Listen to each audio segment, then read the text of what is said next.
Hello friends, welcome to your Comforta classes. स्वागत है आपका इस चैनल पे।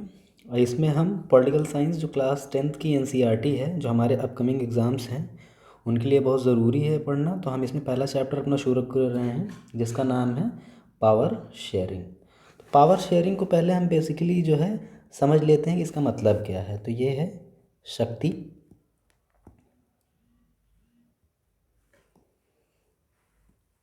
ये इसका मतलब है शक्ति। और शेयरिंग का मतलब होता है बंटवारा या विभाजन। इससे मतलब क्या है? इसका मतलब ये है कि एक देश है और एक देश को सिर्फ अगर एक शक्ति चलाती है तो कहीं ना कहीं उसके अंदर एक डिक्टेटरशिप की प्रवृत्ति आ जाती है, यानी कि तानाशाही दिखाने की प्रवृत्ति आ जाती है। तो ये चीज़ें ना हो, इसके लिए क्या किया जाता है? पावर शेयरिंग की जाती है। उसके लिए 3 पिलर होते हैं। पहली चीज़ होती है, इसको बोलते हैं एग्जीक्यूटिव, बोलते हैं लेजिस्लेटिव और जुडिशरी। तो ये एक दूसरे से कोऑर्डिनेशन करते हैं और पावर को शेयर करते हैं और उसके माध्यम से क्या करते हैं? शासन को, प्रशासन को चलाने का प्रयास करते हैं। तो अब इसमें जो है हम देखेंगे पहले कि हमारी जो केस स्टडी है, तो केस स्टडी का मामला ये है कि बेल्जियम एक यूरोपियन कंट्री है, ठीक है। ये फ्रांस और जर्मनी के पास है। और श्रीलंका एक इंडियन ओशियन में बटा आइलैंड वाला कंट्री है जो श्रीलंका के इंडिया के दक्षिण में है। तो हम पहले इसमें देखेंगे कि किस तरीके से ये सारी चीज़ें मैटर करती हैं। Belgium is a small country in Europe, smaller in area than a state of Haryana. तो भारत का जो एक प्रमुख राज्य है हरियाणा, उससे भी ये छोटा है, ठीक है, Belgium. It has border with Netherland, France and Germany. और इसके पड़ोसी देश कौन है? नीदरलैंड है, फ्रांस है, जर्मनी है, ठीक है। तो ये याद रखिएगा कि बेल्जियम की स्थिति क्या है, लोकेशन, ये एग्ज़ाम में पूछ भी सकते हैं और आपका जानना भी ज़रूरी है। It has a population of little over 1 crore. इसकी जो जनसंख्या है लगभग 1 करोड़ से ज़्यादा नहीं है, ठीक है, 1 करोड़ के पास ही है। द इथनिक कॉम्पोजिशन ऑफ, अब यहाँ पे हमको जब सबसे इम्पॉर्टेंट चीज़ सीखनी है वो है हमारा इथनिक कॉम्पोजिशन।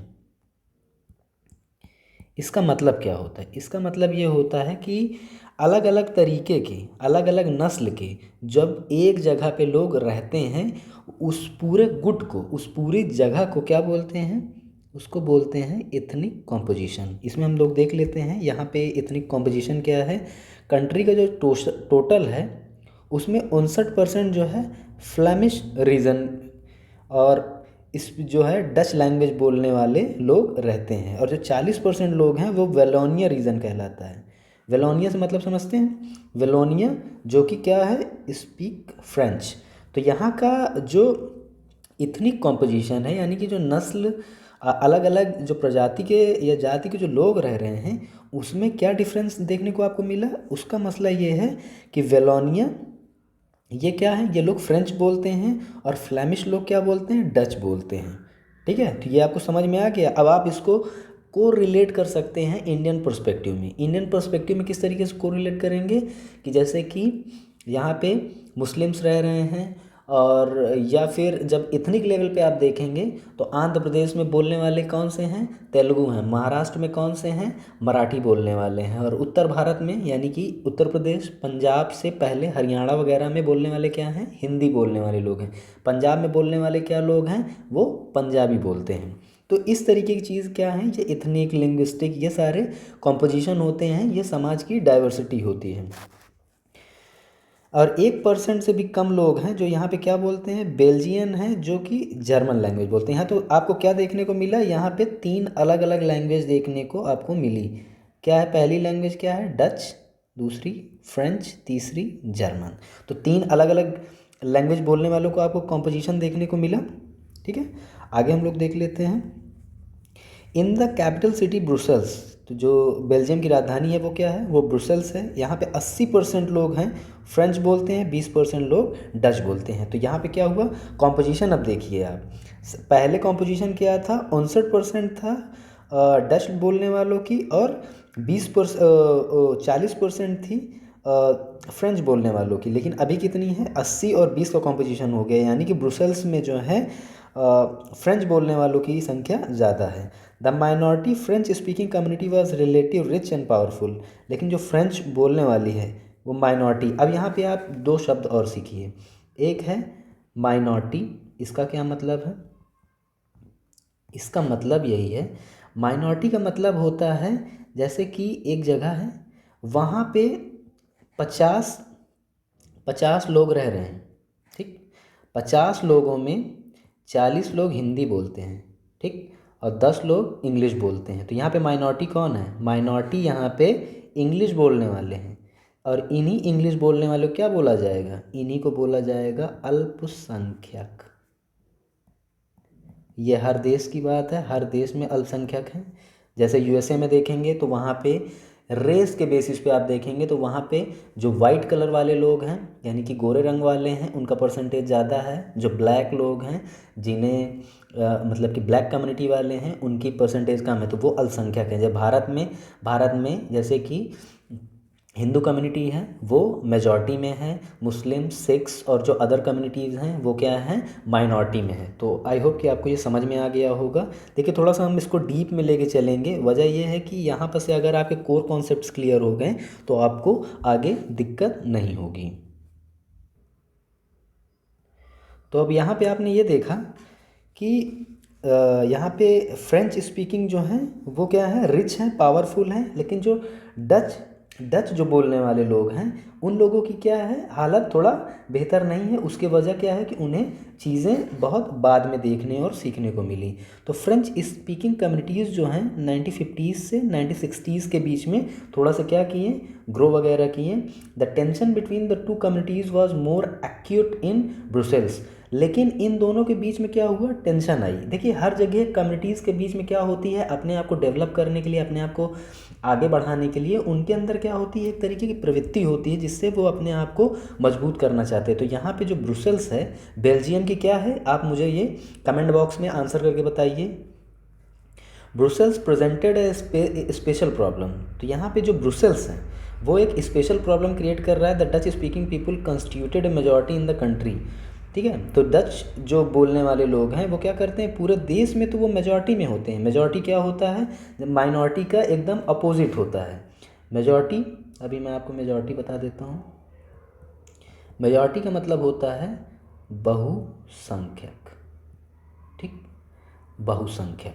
तो बहुसंख्यक से मतलब समझ रहे हैं? जैसे कि एक जगह पे 50 में 40 लोग पर्टिकुलर कम्युनिटी के हैं, पर्टिकुलर लैंग्वेज बोलने वाले हैं, तो उसे क्या बोला जाएगा कि 40 में 50 ज़्यादा है, मतलब कि मेजॉरिटी है, बहुसंख्या में है।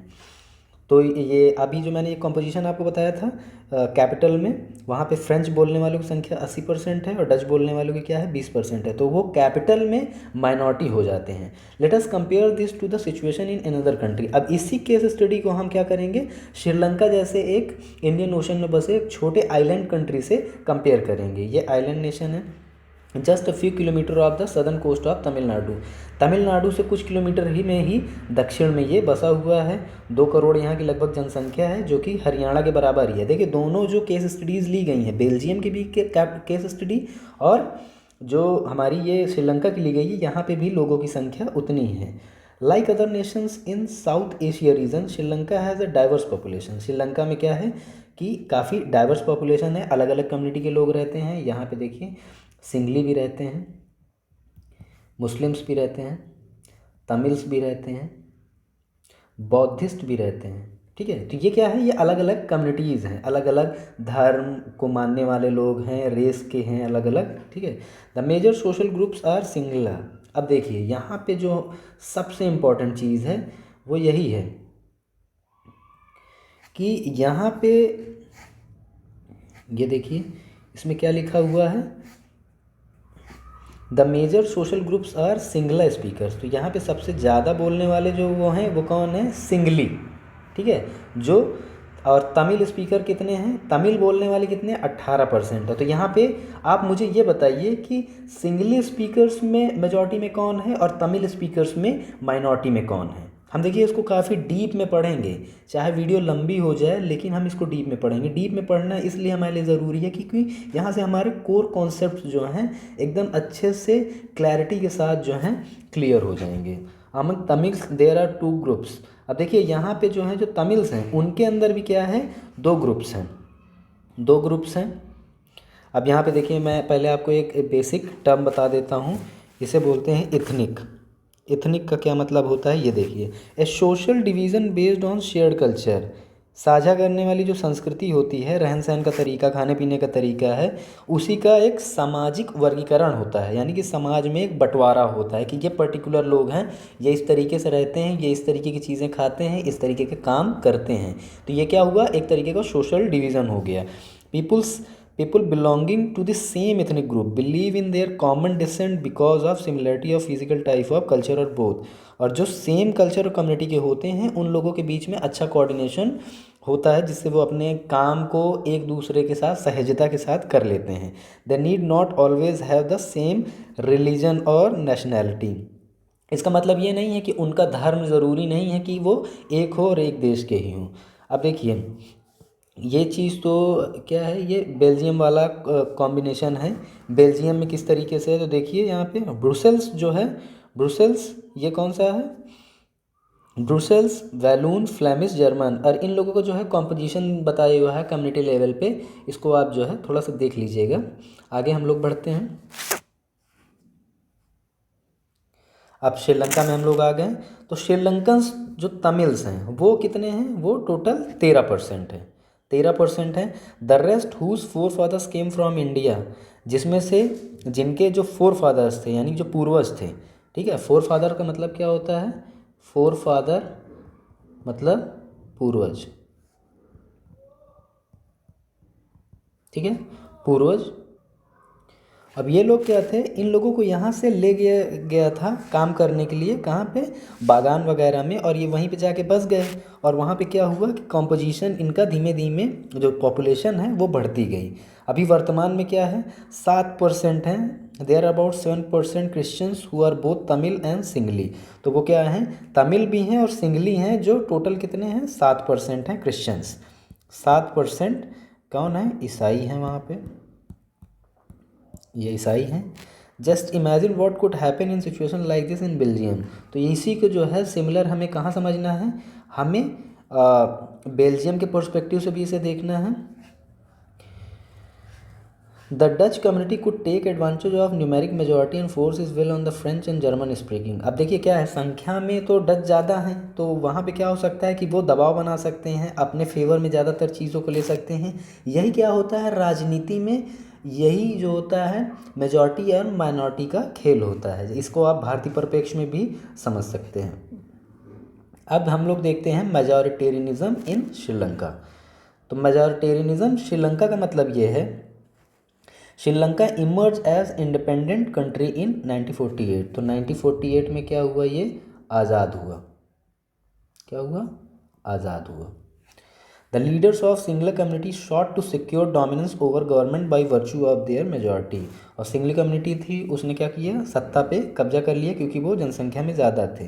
तो यहाँ पे क्या हुआ, एक तरीके की जो मेजॉरिटेरियन जो गवर्नमेंट है, बहुसंख्यक लोगों की हित पूर्ति करने वाली एक सरकार बन गई। सिंगली लोगों की सुपरमेसी इस्टेब्लिश हो गई, यानी कि बाकी लोगों की जो वैल्यू होती है वो कम हो गई, इनको ज़्यादा इज्जत और इनके ही फेवर में क्या कर रहे हैं, गवर्नमेंट ने फैसले लेने शुरू कर दिए। तो ये क्या हो गया, एक तरीके का मेजॉरिटेरियनिज्म कहलाया, बहुसंख्यावाद कहलाया। In 1956 an act was pass to recognise. तो एक कानून भी बना दिया गया 1956 में, Sinhala as the only official language that disregarding Tamil. और उन्होंने क्या किया, तमिल लोगों की एकदम जो है इज्जत को एकदम पानी में मिला दिया, और उसकी जगह पे उन्होंने क्या किया कि एक सिर्फ खाली एक official language.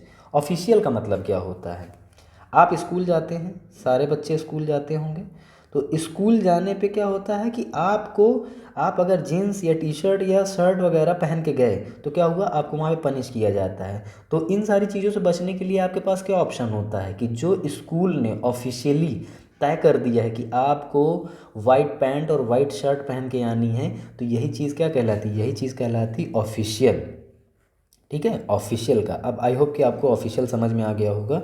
The government followed policies. तो अब गवर्नमेंट ने भी वहाँ पे क्या शुरू कर दिया, सिंगली लोगों के फेवर में ही जो है कानून वगैरह बनाने शुरू कर दिए हैं। New constitution stipulated that the state shall protect and foster Buddhism, और वहाँ पे जो है बौद्ध धर्म को बहुत ज़्यादा प्रेफरेंस वगैरह दी जाने लगी। बौद्ध धर्म के बारे में ही ज़्यादा ख्याल किया। मतलब कहीं ना कहीं आप यहाँ पे एक चीज़ ये देख रहे हैं कि जो सेक्युलर फीचर है, ठीक है, सेक्युलर का मतलब क्या होता है कि एक देश या एक राज्य या तो सभी धर्मों को इक्वल ट्रीटमेंट देगा, सबको 25-25 रुपए की जो है सरकारी मदद देगा, या फिर क्या करेगा कि वो किसी भी धर्म के पक्ष नहीं लेगा, किसी भी धर्म को स्पेशल ट्रीटमेंट नहीं देगा। प्रेफरेंशियल का मतलब ही होता है, जैसे इसको आप बेसिक, जैसे कि मैं आपको प्रेफरेंशियल पॉलिसीज़ को जो है मैं समझा सकता हूँ आपको। जैसे कि आप घर में आपके मेहमान आए, ठीक है, घर में आपके जब मेहमान आते हैं तो जो छोटा बच्चा होता है उसको 100 रुपये देते हैं, लेकिन सयान जो होता है, जो बड़ा होता है, उसको 1 रुपये भी नहीं देते हैं। तो ये क्या हुआ, इसी को बोला जाता है प्रेफरेंशियल ट्रीटमेंट। माँ जो होती है छोटे बच्चों को ज़्यादा चाहती है, तो अगर बड़े बच्चे की भी गलती होती है तो वो क्या बोलती है कि बच्चे छोटे वाले की गलती नहीं है, बड़े वाले ने ही गलती की है। तो ये क्या हो गया, ये प्रेफरेंशियल ट्रीटमेंट ही होता है। All these government measures coming one after the other, और ये सारी जितने मेजरमेंट्स जो लिए जा रहे थे ये वक्त के साथ साथ क्या हो रहे थे, लगते चले जा रहे थे। और कहीं ना कहीं एलिनिएशंस, एक तरीके का जो है अलगाव, अलग थलग करने वाली जो प्रक्रिया है श्रीलंका में चालू होती है। Felt that none of the major political parties led by the Buddhist Sinhala leader were sensitive their language and religion. उन्होंने सीधे सीधे ये समझ लिया कि जो श्रीलंका में रहने वाली जो सिंगली कम्युनिटी है बाकी सारे लोगों को सप्रेस कर रही है, बाकी सारे लोगों को दबा रही है। ये श्रीलंका का मैप है, ठीक है। यहाँ पे जो है सिंगलीज, श्रीलंकन तमिल, इंडियन तमिल और मुस्लिम्स। तो देखिए ये जैसे ये सारी जगह पे है, यहाँ पे क्या है, ये मुस्लिम्स लोग हैं, और जो सिंगलीज़ हैं, ये सिंगलीज़ जो ये पूरा पूरा वाइट पोर्शन है इसमें क्या है, ये सिंगलीज़ लोग बसे हुए हैं। और जो श्रीलंकन तमिल हैं वो क्या हैं, वो ये लोग हैं। तो इसमें मेजॉरिटी में कौन है, मेजॉरिटी में ये लोग मेजॉरिटी में हैं, और बाकी सारे क्या हैं, बाकी सारे माइनॉरिटी में हैं। आगे देखते हैं हम लोग।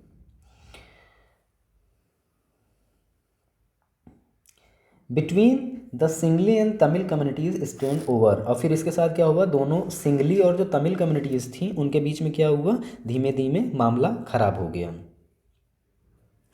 The Sri Lankan Tamil launched parties and struggles for the recognition of Tamil as an official language. और फिर जो श्रीलंकन तमिल थे, श्रीलंका में रहने वाले जो तमिल कम्युनिटी के लोग थे, उन्होंने क्या किया कि तमिल लैंग्वेज को ऑफिशियल लैंग्वेज के तौर पर रिकग्निशन यानी मान्यता दिलाने का प्रयास करने लगे। फॉर रीजनल ऑटोनॉमी, जो रीजनल ऑटोनॉमी का क्या मतलब होता है, यानी कि राज्य के अंदर काम करने की, अपनी पहचान की जो एक स्वैतता होती है, एक छूट होती है, उसके बारे में यहाँ पे बातचीत होने लगी। But their demand for more autonomy to province populated by Tamils were repeatedly denied. लेकिन तमिल लोगों ने जितनी भी बार मांग की, श्रीलंका की जो मेजॉरिटी में जो कम्युनिटी थी उसने क्या किया कि सरकार के तौर पे जो थी उसने इनकी मांग को पूरा करने से मना कर दिया। फिर क्या हुआ, यहाँ पे एक इंडिपेंडेंट जो है अथॉरिटी बनाई गई जिसका नाम था तमिल इलम। तमिल इलम एक हाइपोथेटिकल राज्य है, यानी जहाँ पे तमिल बोलने वाले लोगों को क्या किया जाएगा, छूट वगैरह बहुत दी जाएगी, उसके बारे में यहाँ पे चर्चा की जाने लगी और उसकी मांग की जाने लगी।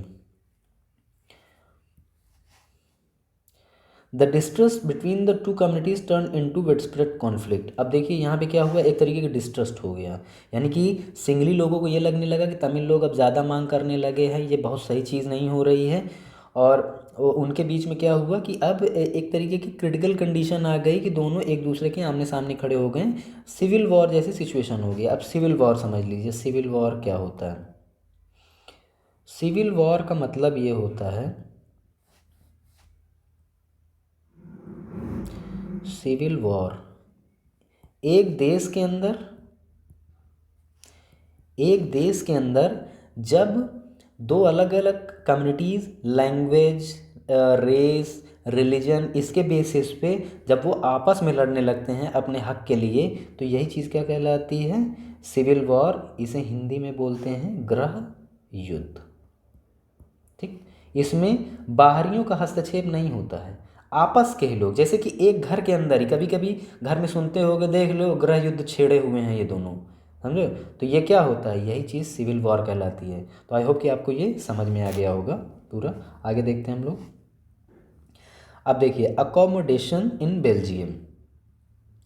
The Belgium leaders took a different path. तो वहाँ पे क्या हुआ, एक नया इनिशिएटिव लिया गया। They recognise the existence of regional differences and cultural diversity.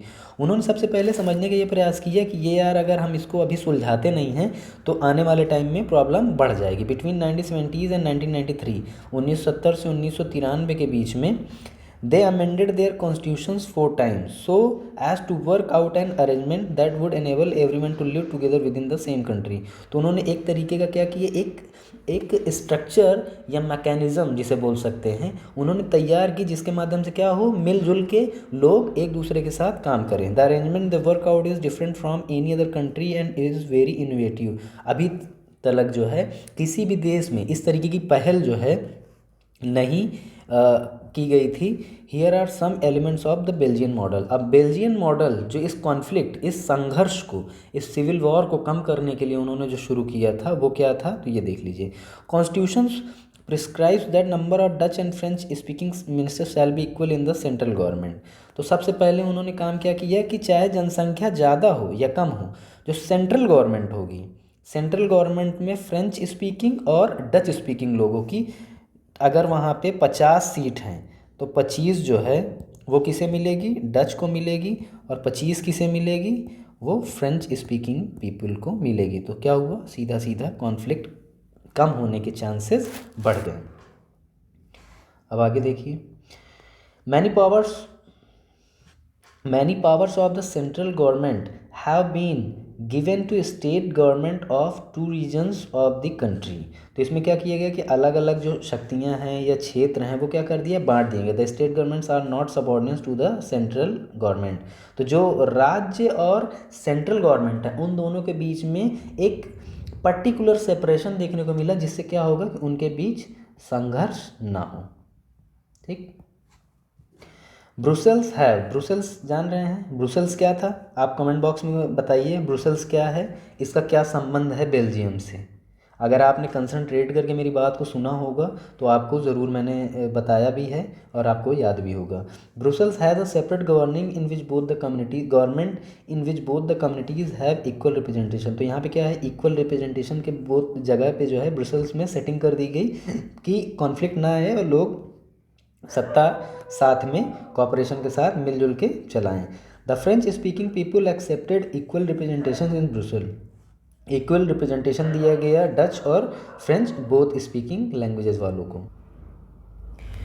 यहाँ पे एक तीसरी टाइप की भी आपको कम्युनिटी गवर्नमेंट देखने को मिलेगा, जिसमें यह है कि जो जिस कम्युनिटी का है, चाहे वो डच बोलने वाला हो, फ्रेंच हो या जर्मन स्पीकिंग हो, वो सिर्फ खुद को वोट करेंगे। इन्हीं बोलने वाली कम्युनिटीज़ में आपस में ही वोट करेंगे, एक दूसरे को नहीं करेंगे। इससे क्या होगा कि उनमें जो काम करने के लिए जो कल्चरल, एजुकेशनल और लैंग्वेज रिलेटेड इश्यूज़ हैं वो क्या होता है, वो ख़त्म हो जाते हैं, वो ज़्यादा उनको दिक्कत नहीं होती है। फिर ये उनके बीच का कॉम्प्लिकेशंस भी ख़त्म हो जाते हैं। आपको ये जो बेल्जियन मॉडल है स्टेट को चलाने का, ये कॉम्प्लिकेटेड लग रहा होगा, लेकिन ये वहाँ पे काफ़ी सक्सेसफुल मानी जा रही है, तभी हम इसको एज अ केस स्टडी यहाँ पर हम पढ़ रहे हैं। अब आपको ये लग रहा होगा कि ये थोड़ा बोरिंग स्टोरी है। वजह ये है कि यहीं पर से हमारा जो निचोड़ है, क्रक्स है इस चैप्टर का निकलेगा, और फिर क्या होगा, आने वाले जो चीज़ें होंगी वो आपको बहुत ईजिली समझ में आ जाएंगी। अब देखिए, हमने पढ़ लिया कि पावर शेयरिंग क्यों ज़रूरी है। ठीक है, पावर शेयरिंग। अब हमको ये देखना why power sharing at desirable. अब इसको हम समझने का प्रयास करेंगे। Two different sets of reason can be given in favour of power sharing. Power sharing के लिए 2 अलग अलग रीज़न दिए जा सकते हैं। Firstly, power sharing is a good because it helps to reduce the possibility of conflict. देखिए, अगर पावर शेयरिंग कर दी जाएगी तो क्या होगा कि दोनों के बीच में अगर शक्तियों का सही बंटवारा कर दिया जाए, 2 अलग अलग कम्युनिटीज़, 2 अलग अलग बोलने वाली लैंग्वेज बोलने वाले लोगों के बीच में, तो क्या होगा, दोनों के बीच का संघर्ष खत्म हो जाएगा। Since social conflict often leads to violence and political instability. तो क्या होता है कि जो सोशल कॉन्फ्लिक्ट होता है उससे क्या होता है कि वायलेंस भी बहुत ज़्यादा होगा, हिंसा। ठीक है, वायलेंस का मतलब क्या होता है, हिंसा होता है।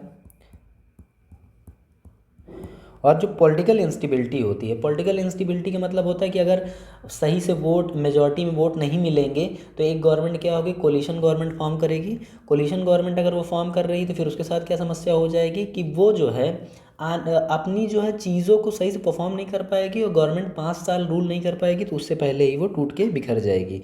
तो ये क्या होता है, पावर शेयरिंग होने पे ये दोनों चीज़ें सही काम करती हैं। There is second deeper reason why power sharing is good for democracy. तो दूसरी जो सबसे महत्वपूर्ण जो फैक्ट जिसे माना जाता है कि जो कि एक डेमोक्रेसी को चलाने के लिए बहुत ज़रूरी होती है, democratic rule involve sharing power. लोकतांत्रिक जो तरीका होता है उसमें मामला ही होता है कि अगर शक्तियों का बंटवारा नहीं किया जाएगा, एक व्यक्ति के हाथ में रहेगा, तो ये डिक्टेटरशिप हो जाएगी। डिक्टेटरशिप का मतलब समझते हैं? डिक्टेटरशिप का मतलब ही होता है तानाशाही, ठीक, तानाशाही।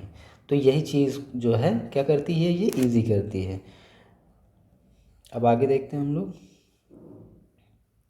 अब यहाँ पे हम एक खलील हैं उनकी थोड़ा से जो है यहाँ पे चीज़ों को देखते हैं। Vikram was driving the motorcycle under was silence, Vetal was the pillion rider as usual, Vetal start telling Vikram story keep him awake while driving, this time the story wants to fellow.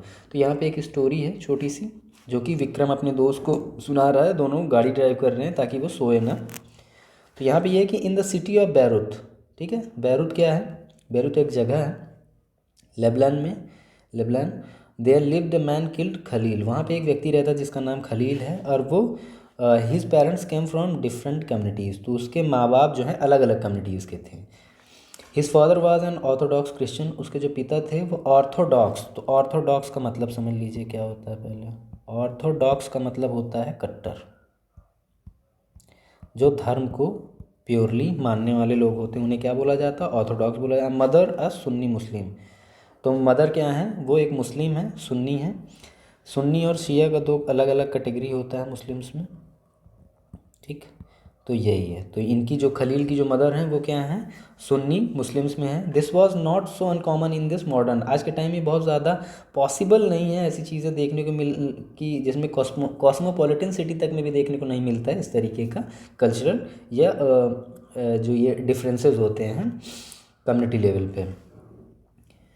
They lived together, intermingled, yet fought a bitter civil war among themselves. One of Khalil's uncles was killed in that war. और इसमें क्या हुआ कि वहाँ पे जो civil war वगैरह जो चला, गृह युद्ध वगैरह चला, उसमें कई लोग क्या हुआ, मारे भी गए। At the end of evil war, ये जो सिविल वॉर के आखिर में क्या हुआ, leaders come together and agreed to some basis rule for power sharing. फिर बाद में उन्होंने क्या किया, जब वहाँ पे गृह युद्ध की जब चरम हो गई, यानी कि बहुत तगड़े से गृह युद्ध हुआ, तो उसके बाद क्या हुआ, धीमे धीमे लोग जो हैं इकट्ठा हुए और उन्होंने ये बोला कि हम लोग ऐसा करते हैं, पावर को इस तरीके से शेयर करते हैं कि एक दूसरे को प्रॉब्लम भी ना हो और काम भी चल जाए। The prime minister must be from the Sunni community. तो वहाँ के जो प्राइम मिनिस्टर हैं वो क्या है, सुन्नी कम्युनिटी से होने चाहिए। यानी कि सुन्नी जो मुस्लिम्स में जो मैंने अभी आपको दो कैटेगरी बताई, एक कैटेगरी होती है शिया और दूसरे होते हैं सुन्नी। तो सुन्नी से एक क्या होगा, प्राइम मिनिस्टर होगा। The post of deputy prime minister, तो जो उप पीएम होता है, उप प्रधानमंत्री होता है, उसे ही deputy prime minister is fix for orthodox Christian. तो वहाँ पे जो कट्टर जो ईसाई हैं उनमें से क्या होगा, उप प्राइम मिनिस्टर होगा। And that of speaker for Shia Muslim, और वहाँ का जो अध्यक्ष होगा, स्पीकर होगा, वो क्या होगा, शिया मुस्लिम कम्युनिटी से होगा। तो यहाँ पे आप देखिए क्या हुआ, यहाँ पे सेपरेशन ऑफ पावर दिखाया गया। सेपरेशन ऑफ पावर किस तरीके से कि प्राइम मिनिस्टर बना दिया गया सुन्नी लोगों में से, और जो ये हैं ये शिया लोग, शिया से बन गए स्पीकर, और जो सब प्राइम मिनिस्टर हैं वो कहाँ से बन गए, क्रिश्चियन से बन गए। तो यहाँ पे आपको क्या दिखा, ये पावर शेयरिंग है। अब इसको मैं एक चीज़ और आपको समझा देता हूँ। जैसे आप घर में बैठे हैं, घर में क्या होते हैं, बच्चों का काम होता है छोटे मोटे कामों में हाथ बटाना, माँ का काम होता है किचन और घर की सफाई और मेंटेनेंस और पूरा महीने का खर्चा निकालना, पापा का काम क्या होता है, पैसा कमा के ला के माँ के हाथ में देना, और बच्चों का काम क्या होता है, खर्चा करना। तो ये आपको क्या दिखा, ये एक तरीके का पावर शेयरिंग है। देखिए पॉलिटी या सोशल के जो भी सब्जेक्ट है, आप उसको रिलेट करके खुद से, अगर आप जब उसको रिलेट करते हैं तो आपको वो बहुत ईजिली समझ में आ जाते हैं, और उसमें बहुत ज़्यादा टेंशन वगैरह लेने की ज़रूरत नहीं होती है। बस आप उसको आप जितना स्मूथली समझते जाएंगे आपको वो समझ में आ जाए। तो कि ये देखिए, तो खलील और जो उसके वहाँ की जो प्रॉब्लम थी, उस प्रॉब्लम को किस तरीके से सॉल्व किया गया ये आपको समझ में आ गया। अब जो हमारा सबसे इम्पॉर्टेंट जो सेगमेंट है वो है फॉर्म्स ऑफ पावर शेयरिंग। एक देश के अंदर प्रशासन को, राज्य को चलाने के लिए किस तरीके की पावर शेयरिंग्स वगैरह होती हैं। The idea of power sharing has emerge in opposition to the notions of undivided political power. देखिए अलग अलग कम्युनिटी के, अलग अलग लैंग्वेज के, अलग अलग रिलीजन के लोग हर जगह रहते हैं, उनके बीच में कॉन्फ्लिक्ट ना हो, इसके लिए क्या किया जाए, पॉलिटिकल पावर को इस तरीके से डिस्ट्रीब्यूट की जाए कि दोनों के बीच या तीनों के बीच में कॉन्फ्लिक्ट ज़ीरो हो जाए। For a long time it was believe that all power of government must reside in one person. सबसे पहले जो है वो क्या था, एक ही व्यक्ति के अंदर पूरी शक्ति रहती थी। ठीक है, जैसे किंग क्या होता था, किंग जो बोल दे, अगर उसने ये बोल दिया कि चिड़िया अंधी है तो सबको मानना पड़ेगा, क्योंकि सारी पावर क्या है, राजा के अंदर वेस्टेड है। फिर धीमे धीमे क्या हुआ कि ये बकवास सी एक अवधारणा बनती गई। फिर जैसे ही जैसे हम लोग मॉडर्न होते गए, हमारा जो है सोचने और समझने का तरीका बदलता गया, तो फिर हमने क्या किया, नई चीज़ें आ गई। तो one basic principles of democracy is that people are the source of all political power. फिर एक नया फिनोमिना या लोगों के अंदर एक नई सोच डेवलप हुई कि सारी शक्तियाँ जो हैं किससे आती हैं, लोगों से आती हैं। ठीक है, यहाँ पे आपको क्या समझ में आ रहा है, यहीं पर से डेमोक्रेसी का कॉन्सेप्ट आएगा। ठीक है, डेमोक्रेसी, क्योंकि लोग जिसे चुने और वो लोगों के फेवर में काम करे, अदरवाइज उसे 5 साल बाद बदल दिया जाएगा। तो ये क्या है, तो यही चीज़ डेमोक्रेसी की नींव बनती है। People rules themselves through institutions of self governance. अब सेल्फ गवर्नेंस से क्या मतलब है, खुद ही के द्वारा बनाई गई जो व्यवस्था है उसके माध्यम से लोग क्या करते हैं, इंस्टीट्यूशंस के माध्यम से अपने आप को आगे बढ़ाते हैं। इन अ गुड डेमोक्रेटिक गवर्नमेंट, जो एक अच्छी लोकतांत्रिक सरकार होती है। डेमोक्रेटिक गवर्नमेंट का मतलब क्या होता है, डेमोक्रेटिक जब भी बोला जाए तो वहाँ पे सिर्फ यही लिखिए कि a government which is elected by people और chosen by people to rule them और मेक लॉ फॉर देम, कानून जो उनके लिए बनाए। तो ये सारी चीज़ें कहाँ से आएंगी, ये सारी चीज़ें डेमोक्रेटिक गवर्नमेंट से आती हैं। Due respect is given to diverse groups and views that exist in society.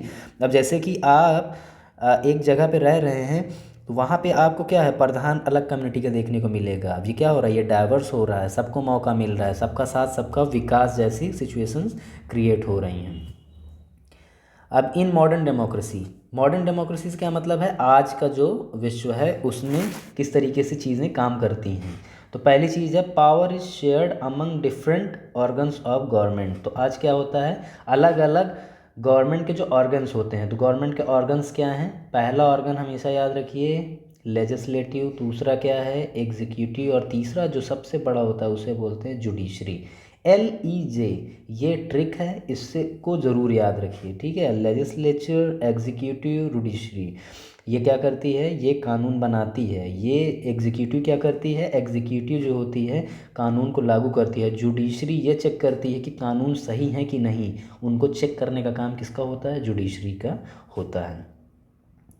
Let us call the horizontal distributions of power because it allows different organs of government placed at the same level to exercise different powers. Horizontal का मतलब क्या होता है, horizontal का मतलब होता है बराबर से। Such a separations ensure that none of organs can exercise unlimited power. तो यहाँ पे सबको equally power distribute की गई है, इसी वजह से ये horizontal है। ठीक है, वर्टिकल नहीं होता, वर्टिकल में क्या होता है, ये सीधा सीधा हो जाता है, हॉरिजॉन्टल बराबर बराबर होता है। These results in a balance of power among various institutions। और ये क्या करते हैं कि जो पावर इंस्टीट्यूशंस हैं उनको क्या करती है, ताकत प्रदान करती है ताकि वो अपने काम को अच्छे से कर सकें। Last year was studies that in democracy. आप जब क्लास 9th में थे तो आपने ये सारी चीज़ें पढ़ी। फिर government officials exercise powers, they are responsible to the parliament, so state assembly similarly all though जजेस are appointed by the executive. फिर किस तरीके से जैसे जजों की नियुक्ति होती है, लोग किस तरीके से लेजिस्लेटिव और एग्जीक्यूटिव को चुनते हैं, फिर प्रेसिडेंट का इलेक्शन किस तरीके से। तो ये सारे अलग अलग ऑर्गन्स हैं, हॉरिजॉन्टल्स पावर हैं और ये काम करते हैं। तो यहाँ पे क्या है, ये आपको एक तरीके का डिवीज़न ही तो देखने को मिल रहा है। अब दूसरी चीज़ हम लोग देखते हैं, power can be shared among governments as a different levels. A general government for the entire country and government at the provincial और रीजनल लेवल। अब देखिए, अब जैसे भारत है, भारत को हम देखते हैं थोड़ा सा, ये मैं थोड़ा सा मैप बना रहा हूँ, आप इसको समझिएगा। ठीक है, तो पहली चीज़, हमारे पूरे भारत के लिए जो गवर्नमेंट है उसे क्या बोला जाएगा, उसे बोला जाएगा यूनियन गवर्नमेंट। क्या बोलेंगे, यूनियन गवर्नमेंट, जिसके अभी वर्तमान में हेड कौन है, माननीय मोदी जी हैं जो प्राइम मिनिस्टर हैं। ठीक है, लेकिन भारत में अभी वर्तमान में राज्य कितने हैं? 28। ठीक है, 28 राज्य में 28 चीफ मिनिस्टर हैं जो स्टेट को रिप्रेजेंट करते हैं। ठीक है, किसे रिप्रेजेंट करते हैं? स्टेट को रिप्रेजेंट करते हैं। स्टेट को रिप्रेजेंट करने से मतलब समझ रहे हैं आप कि वो स्टेट के मुखिया हैं, लेकिन वो पूरे भारत के मुखिया नहीं हैं। उनको जो है अपने राज्य की जवाबदेही तय करनी होती है काम के अपने माध्यम से। तो ये क्या हो गया? डिफरेंट लेवल पे आपको गवर्नमेंट देखने को मिल रही है। पहली जो आपको जो गवर्नमेंट देखने को मिली वो क्या है? यूनियन गवर्नमेंट या सेंट्रल गवर्नमेंट। सेंट्रल गवर्नमेंट को हिंदी में जो है केंद्रीय सरकार के नाम से भी जाना जाता है। ठीक, और जो स्टेट गवर्नमेंट होती है इसे राज्य सरकार के नाम से भी जाना जाता है। ओके, आई होप कि आपको ये पूरी चीज़ें समझ में आ गई। तो भारत का अगर आप देखते हैं तो आपको सेंट्रल गवर्नमेंट या सेंट्रल लेवल पे जो आपको गवर्नमेंट मिलेगी वो उसे यूनियन गवर्नमेंट या केंद्रीय सरकार कहा जाएगा, और राज्य स्तर पे जो सरकारें होंगी तो वो क्या कहलाएंगी? स्टेट लेवल या राज्य स्तरीय सरकारें कहलाएंगी। तो ये क्या दिखा आपको दिखा ना कि सेपरेशन ऑफ पावर किया गया है भारत में। अब आगे हम लोग चलते हैं। तो ये चीज़ें तो आपको पूरी समझ में आ गई होंगी, इसको हम लोग ज़्यादा भी कंफ्यूज नहीं करेंगे। तो आपको स्टेट लेवल और वो सारी चीज़ें समझ में आ गई। तीसरा पॉइंट हम लोग देखते हैं। तीसरा ये है कि पावर में also be shared by among different social groups. तो सोशल ग्रुप्स के भी माध्यम से इसे समझा जा सकता है, such as religious and linguistics. Linguistic का मतलब क्या होता है? लिंग्विस्टिक इसका मतलब होता है भाषा। ठीक है, या भाषाई आधार पे। और पहली चीज़ क्या होती है? इसे बोलते हैं रिलीजन। रिलीजन का मतलब क्या होता है? धर्म से। तो बेल्जियम क्या है? इस टाइप का जो है कम्युनिटी जो गवर्नमेंट वहाँ पे, जो मैंने आपको थर्ड जो कम्युनिटी गवर्नमेंट का जो एग्जांपल दिया था केस स्टडी में, उसमें यही मैंने बताने का प्रयास किया था कि ये किस तरीके से अरेंजमेंट वहाँ पे काम करता है। In some countries there are constitutional and legal arrangements. बहुत सारे देशों में जो है संवैधानिक और वैधानिक अरेंजमेंट्स किए गए हैं, जहाँ पे क्या है लेजिस्लेचर और एडमिनिस्ट्रेशन में क्या किया जाए कि रिलीजन और लिंग्विस्टिक बेसिस पे भी रिप्रेजेंटेशन लोगों को दिया जाए, ताकि वो अपने धर्म या अपने भाषा को मानने वाले लोगों को आगे बढ़ा सकें। चौथा देखते हैं हम लोग। चौथा हमारा जो पावर शेयरिंग में जो है, power sharing arrangements can also be seen in the way political parties, pressure groups and movements. तो राज्य में 3 तुमको चीज़ें देखने को मिलेंगी। एक होती है पॉलिटिकल पार्टीज़। ठीक है, तो पॉलिटिकल पार्टीज़ का मतलब क्या होता है? इसका मतलब होता है जो राजनीतिक दल होते हैं। जैसे भारत में राष्ट्रीय दल हैं, Indian national Congress, Bharatiya Janata party और सीपीआई, सीपीएमएल, ये सारी भी हैं। लगभग 7 से ज़्यादा राष्ट्रीय पार्टियां हैं। फिर हर राज्य में एक राज्य स्तरीय पार्टी है। प्रेशर ग्रुप्स वगैरह भी हैं। प्रेशर ग्रुप्स हैं जो काम करते हैं मूवमेंट्स के लिए भी। एनजीओज़ वगैरह हैं या यूनियंस वगैरह हैं, ये भी क्या करती हैं? मोबिलाइज़ करके अपना काम करवाती हैं। तो ये चीज़ें हैं, इनका भी काम क्या होता है? ये भी एक तरीके का पावर शेयरिंग ही कर रही है। अगर कल को लेबर पार्टी जो है, जो यूनियन लेबर होते हैं, ये लोग एकजुट हो जाएं और ये मांग करें कि हमारे लिए ये कानून या ये जो आप बिल ला रहे हैं ये हमारे लिए फ़ायदेमंद नहीं है, आप हमारी इस बात को मानिए। और अगर गवर्नमेंट इस बात को मानती है तो कहीं ना कहीं वो पावर में कॉपरेशन कर रही है, शेयर कर रही है। तो ये भी एक one of the type of power sharing हो गया।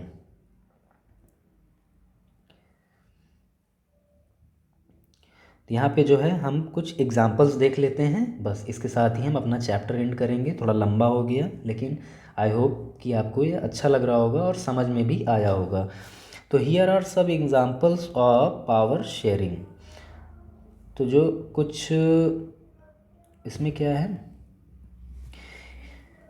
तो पहला है कि the Bombay high court order the Maharashtra state government to immediately take action and improve living conditions for 2000 odd children at 7 children's homes in Mumbai. तो इनके लिए जो महाराष्ट्र गवर्नमेंट ने क्या किया, महाराष्ट्र का जो हाई कोर्ट है उसने ऑर्डर किया किसको? गवर्नमेंट को। अब आप यहाँ पे ये देख रहे हैं कि गवर्नमेंट को ऑर्डर कोर्ट कर रहा है, तो ये क्या है? ये एक तरीके की पावर शेयरिंग है।